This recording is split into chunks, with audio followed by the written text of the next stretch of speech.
Hi everyone. Welcome to NCERT Telugu channel. So, మనము class 7 chapter 4 new beginnings cities and states దీనిలో ఈ చాప్టర్‌లో మనకి క్వెషన్ అండ్ ఆన్సర్స్ చూద్దాము. Okay. Let's go to the last page. దీనిలో first question వచ్చేసరికి consider the quotation at the start of the chapter and discuss in several groups. Okay. Chapter స్టార్టింగ్‌లో ఒక quotation ఇచ్చారు గదా! కౌటిల్య అర్థశాస్త్ర నుంచి తీసుకున్న కొటేషన్ అది. సో, దాని గురించి మీరు గ్రూప్స్ అయ్యి చక్కగా దాని గురించి డిస్కస్ చేయండి. తర్వాత compare your observations. Okay. And conclusions on what Kautilya recommends for a Kingdom. ఒక రాజ్యానికి కౌటిల్యుడు ఏమేమి రికమెండ్ చేశాడు అనేది దాంట్లో ఇచ్చారు గదా! ఆ కొటేషన్‌లో. అవి అబ్జర్వ్ చేయండి. And draw the conclusions. Okay. ఇవి అని చెప్పి మీరు కన్క్లూజన్స్ డ్రా చేయండి. Is it very different today? అప్పటికి, ఇప్పటికి డిఫరెన్స్ ఏంటి అని అడుగుతున్నారు. ఓకే. అప్పుడు చాలా డిఫరెంట్‌గా ఉందా అని అడుగుతున్నారు ఇప్పటికి అని. So, let's go to the quote starting page. Okay. The kingdom shall be protected by fortifying. ఇది మనం క్లియర్‌గా ప్రతి ఒక్క వర్డ్ మనము చాప్టర్‌లో ఎక్స్‌ప్లెయిన్ చేసుకున్నాం నీట్‌గా.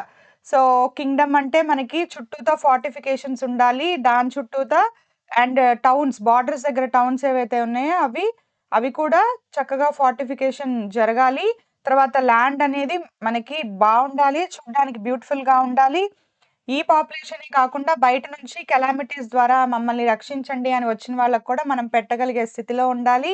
సో, టింబర్ ఫారెస్ట్ ఉండాలి. అంటే వుడ్ ఇచ్చే ఫారెస్ట్ ఉండాలి. ఎలిఫెంట్ ఫారెస్ట్ ఉండాలి. ఏనుగులు తిరిగే అడవులుండాలి. ఎందుకు యుద్ధాలు చేయడానికి ఏనుగులు కావాలి అని చెప్పి మొత్తం మీకు క్లియర్‌గా ఎక్స్‌ప్లెయిన్ చేశాను. రైట్. వాటర్ కావాలంటే రెయిన్ మీద మాత్రమే డిపెండ్ అవ్వకూడదు. రకరకాల ట్యాంక్స్ అని, వెల్స్ అని ఇట్లా రకరకాల వాటి మీద మనము బిల్డ్ చేసుకోవాలి అని జెప్పి ఇవన్నీ మనకి కౌటిల్యుడైతే అర్థశాస్త్రంలో ఇచ్చాడు. సో, మనము ఇది, ఇది మనం ఇప్పుడు ప్రెజెంట్ డేకి కంపేర్ చేసుకుందాం.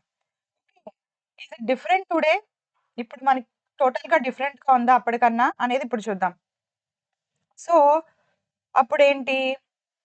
స్ట్రాంగ్ ఫోర్ట్స్ ఉన్నాయి. ప్రొటెక్టెడ్ బార్డర్స్ ఉన్నాయి. Fertile land, water resources, mines, forest, good roadways and waterways, pastures, cattle, right? Productive economy and commodities, capacity to support people during calamities. So, ఇవన్నీ ఉన్నాయి. టుడే ఇప్పుడు country still need many of these things. ఇవన్నీ ఇప్పుడు కూడా మనకు కావాలి గదా! ప్రాస్పరస్‌గా ఒక కింగ్డమ్ ఆర్ రాజ్యం ఆర్ స్టేట్ ఆర్ కంట్రీ ప్రాస్పరస్‌గా అంటే ఇవన్నీ గావాలి. Security, food, water, road, resources these all ఇప్పుడు కూడా మనకి కావాలి. But modern governments also focus on ఇవే కాక ఇప్పుడు మనకి గవర్నమెంట్స్ చాలా బాగా మనకి ఎడ్యుకేషన్ మీద, హెల్త్ కేర్ మీద వీటి మీద ఫోకస్ అనేది చాలా బాగా ఉంది అప్పటికన్నా కూడా. Equality, citizens rights, technology, protecting the environment, right? So, today's responsibilities are wider అని చెప్పొచ్చు. And more people are involved in decision making. Okay. అప్పుడు కొంతమంది మాత్రమే రాజుకి ఇచ్చేవాళ్ళు. రైట్. ఒపీనియన్స్ కానీ, సలహాలు గానీ, అడ్వైజెస్ కానీ ఇచ్చేవాళ్ళు. ఆ అసెంబ్లీస్‌లో మెయిన్‌లీ ఎల్డర్సే ఉండేవాళ్ళు. కదా! Right. Coming to the second question. అదే మళ్ళీ సెకండ్ క్వెషన్ అడుగుతున్నారు. ఎవరెవరు ఇచ్చేవాళ్ళు రాజుకి సలహాలు? రూలర్స్ ఎలా చూజ్ చేసుకున్నాం మనం? రైట్. మనకి 2 రైట్. ఫస్ట్ ఎర్లీ వేదిక్ సొసైటీలో ఎలాగా మనకి రాజుంటాడు. రాజే అబ్సల్యూట్ రూలరు. 2 సభలుంటాయి. అసెంబ్లీస్ ఉంటాయి. సభ అండ్ సమితి. ఈ 2 మనకి దీంట్లో ఎల్డర్స్ ఉంటారు. చూడండి. ఎల్డర్స్ ఉంటారు. Sabha is assembly of elders. Okay. Sabha was a smaller body of elderly and experienced people. They give advice to the ruler on the important matters. So, ఇదొచ్చేసరికి sabha. Elder people. And samiti mostly of general assembly of people అన్నమాట. Samiti larger assembly of all people. They discussed important issues like war, peace, taxes, and well-being of the kingdom. So ఇది సభ and down one వచ్చేసరికి ఇది సమితి, ఇది సభ. Okay, రెండు assemblies, ఒకటి సభ assembly of elders, సమితి is the assembly of people, general assembly of people. Okay, coming here, people from the community gave advice. In some Gana or Sangha states, the assembly could even remove the ruler. ఇది కూడా మనం చూసాం, ruler ని కూడా remove చేసేస్తారు if these people think that the ruler is so incompetent అని చెప్పి మనం చెప్పుకున్నాం, right? If he did not do his duty well.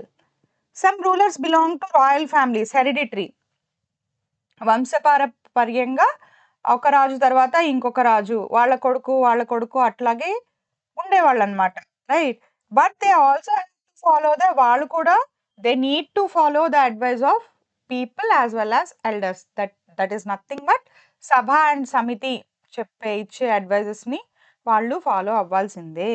Okay, so coming to the third question, what sources help us study mahajanapadas? మనకి 2 sources ఇచ్చారు NCERT textbook లో. First source వచ్చేసరికి archaeological sources, second వచ్చేసరికి literary. Archaeological sources లో మనం ఏమి find out చేస్తాము? Mostly fort wall, city remains, right?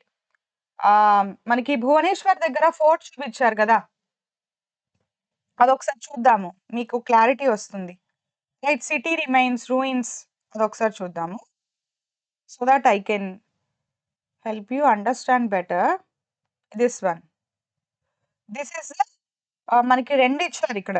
Ruins of complex at Kausambi, capital of Vatsa janapada. ఇది ఎక్కడ? ప్రయాగరాజ్ దగ్గర అన్నమాట. ఓకే, వత్సా జనపద అది.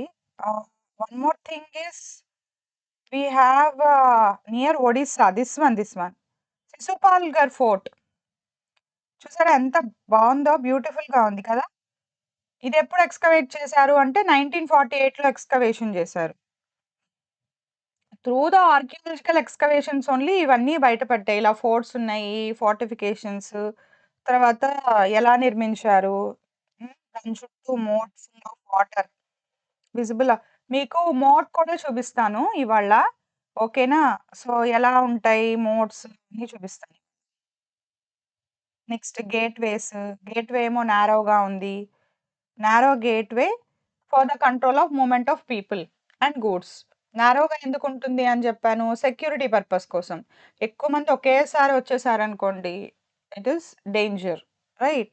సెక్యూరిటీ పర్పస్ కోసం నారో గేట్వే పెట్టుకుని ఒకళ్ళ తర్వాత ఒకళ్ళని, మాల్స్‌లో కూడా అంతే కదా, ఇప్పుడు సెక్యూరిటీ చెకప్ ఉంటుంది. 1 బై 1 లోపలికెళ్తూ ఉంటారు.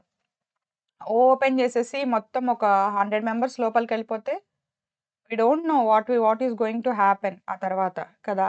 సో సెక్యూరిటీ పర్పసెస్ కోసం మనకి ఇక్కడ కూడా నారో గేట్వేస్ వాడేవాళ్ళు for the control of movement of people as well as goods. వాళ్ళు తీసుకునే వస్తువులు, తీసుకెళ్లే వస్తువులు అవన్నీ కూడా చాలా జాగ్రత్తగా చూసుకుంటూ పంపించుకుంటూ ఉండేవాళ్ళనమాట. So so archaeological excavations, right? So మనం బ్యాక్ వెళ్ళిపోదాం. సెకండ్ థింగ్ వచ్చేసరికి లిటరరీ సోర్సెస్ ఏంటి? These are return text like Vedic text, Buddhist text, Jain text. Okay, వీటికి ఏంటి లిటరరీ అంటే? మనకి టెక్స్టే కదా ఆల్మోస్ట్ అన్ని, Vedic sources, Vedic literature. They tell us about kingdom, cities, rulers. మనకి వీటి గురించి మనకి మహాభారత దాంట్లో చూసాం కదా, ఋగ్వేదాలో చూసాము, మహాభారతలో చూసాము, రైట్? సో ఇవన్నీ మీకు క్లాస్ 6 ఎన్సీఆర్టీలో ఇండియా దట్ ఈస్ భారత్ అనే చాప్టర్లో ఇచ్చారు. ఈ కింగ్డమ్స్ గురించి లిటరరీ సోర్సెస్ ఉన్నాయి దాంట్లో. ఓకే, ఇంకా క్లియర్గా ఉన్నాయి. ఓకే, సో ఋగ్వేద, మహాభారత, తర్వాత ఇలా బుద్ధిస్ట్ టెక్స్ట్, జైన్ టెక్స్ట్ ఇవన్నీ ఉన్నాయి అక్కడ, ఒకసారి చూడండి. And the way the people lived. Both type of sources together help us understand the mahajanapadas better. Okay, fort walls, archaeological sources ఇవన్నీ గూడా ఆర్కియాలజికల్ సోర్సెస్సే. Okay. Hope so you understood. So, మనము fourth question చూద్దాము. What is the fourth question given in the textbook ఒకసారి చూడండి. Fourth question. Why was the development of iron metallurgy so important for the growth of urbanism? Okay. మనము iron smiths గురించి చాలా డీటెయిల్డ్‌గా NCERT picture ఇచ్చారు. సాంచి స్తూప అని జెప్పేసి దాంట్లో వుడ్ ఒకళ్ళు తీసుకురావడం, ఫైర్ చేయడం, ఐరన్ ఒకళ్ళు హ్యామర్‌తో కొట్టడం అన్నీ చక్కగా ఆ పిక్చర్‌లో ఇచ్చారు కదా! సో, ఐరన్ మెటలర్జీకి, ఐరన్ స్మిత్స్‌కి అప్పుడు ఎందుకంత వాల్యూ అంటే నేను ఆల్రెడీ చెప్పాను చాప్టర్‌లో.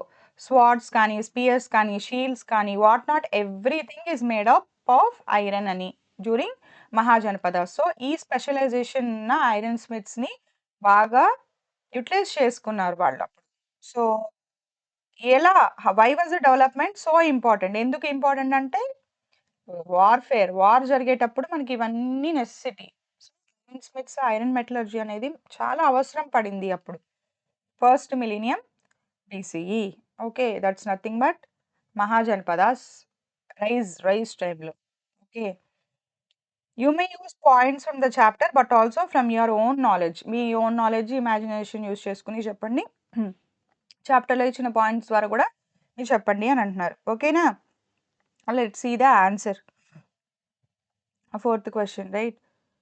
ఐరన్ ఎందుకని చెప్పాను? ఫస్ట్ ఆఫ్ ఆల్ మనకి ప్రీవియస్‌గా ఇండస్ వ్యాలీ సివిలైజేషన్ టైమ్‌లో మనకేముంది అనంటే కాపర్ ఉంది ఇనీషియల్‌గా. కాపర్‌ని వాళ్ళు టిన్ కలుపుకొని చక్కగా బ్రాన్స్ తయారు చేసుకొని బ్రాన్స్‌తో ఫ్లోర్స్ కానీ బ్రాన్స్‌తోనే తయారు చేసుకున్నారు Indus valley people. Coming here mahajanapadas ఏం చేశారు అనంటే ఐరన్ యూజ్ చేసుకున్నారు. హిల్స్‌లో ఐరన్ ఓర్స్ దొరికాయి వాళ్ళకి. Iron is a strong metal కదా! Iron was stronger and more useful than copper or bronze. Iron tools help people in many ways. చాలా రకాలుగా హెల్ప్ అయింది ఐరన్. ఎలాగా? Clear forest and plough hard soil. Ploughing చేయడానికి, ఫారెస్ట్‌ని clear చేయడానికి, తర్వాత increase agriculture production and food. Okay. అగ్రికల్చర్‌కి. తర్వాత టూల్స్ అండ్ వెపన్స్. ఇప్పుడు చూడండి ఇక్కడ. హ్యామర్ ఐరన్‌తోనే చేశారు. రైట్. ఇక్కడ ఫార్మింగ్‌కి, ఇక్కడ క్లియరింగ్ ఫారెస్ట్‌కి, axe everything is made up of iron only. Next support more people and trade. Build better settlements and cities. More food and tools help people to grow in number. Trade more, build cities. So, iron metallurgy played a very important role in the growth of urbanization. Right? Present కూడా మనం ఐరనే ఎక్కువ use చేస్తున్నాం. Still it is. Okay. Hope so you understood all the answers. So, మీకు almost మళ్ళీ చాప్టరే revise అయినట్టుగా ఉంది గదా! So, మీకు మోట్ గురించి చెప్తానని చెప్పాను కదా! ఆ moat is what? A deep ditch around the fort. Right. Outside of the fortification which is used for extra defence, extra security, extra protection of the fort. Right. So, ఇది చూడండి. ఇక్కడ ఈ వాటర్ ఉన్నాయి గదా! ఈ చుట్టూతా. So, this is nothing but moat. ఈ పెద్ద పెద్ద వాల్స్ ఉన్నాయి గదా! These are fortifications. ఈ ఫోర్ట్ ఎంత పెద్ద వాలో చూడండి ఇక్కడ. See this? So huge. And here see this very narrow entrance. Right? See here. Very narrow entrance. Okay. So this is nothing but moat. చుట్టూతా ఉంది చూడండి ditch. Deep ditch. Full. Whole around the fortification. Fine. మీకు మోట్ అర్థమైంది కదా? See this is Chittorgarh fort. చూసారా ఎంత బ్యూటిఫుల్‌గా ఉందో. అమేజింగ్ గదా! ఎన్ని సెంచురీస్ బ్యాక్ కట్టుండుంటారు. Here also you will have moat చుట్టూతా. Deep ditch. రైట్. చాలా బ్యూటిఫుల్‌గా ఉంది ఈ ఫోర్ట్ అయితే. కదా! Okay. So, this is what Daulatabad fort ఇది. చాలా బ్యూటిఫుల్‌గా ఉంది కదా! Fine. I will show you one more fort also. So, last one ఇది చూడండి. ఇది వెల్లూర్ ఫోర్ట్. ఈ వెల్లూర్ ఫోర్ట్ చుట్టూ కూడా మనకి ఫోర్టిఫికేషన్ వాల్ ఉంది. రైట్. దాని బయట మోట్ ఉంది. Deep ditch. సో బ్యూటిఫుల్ కదా! See here. చుట్టూతా మనకి వాటర్ అయితే ఉంది ఫోర్ట్ చుట్టూ. So this is a Vellore fort అన్నమాట. Okay. This is a Red Fort. Previously ఇక్కడ ఈ this used to be a moat. Okay. And now it's not. So ఈ మోట్ వాటర్ ఎక్కడి నుంచి వచ్చేవి అని అంటే యమునా రివర్ నుంచి వచ్చేవన్నమాట. This is Red Fort. This is located in Delhi. Okay. So hope so you understood the concept of moat, fortification, heavy walls, and then very narrow entrance, right? And moat around the fort. Okay, if you like it, please subscribe to my channel, and thanks for encouraging till now.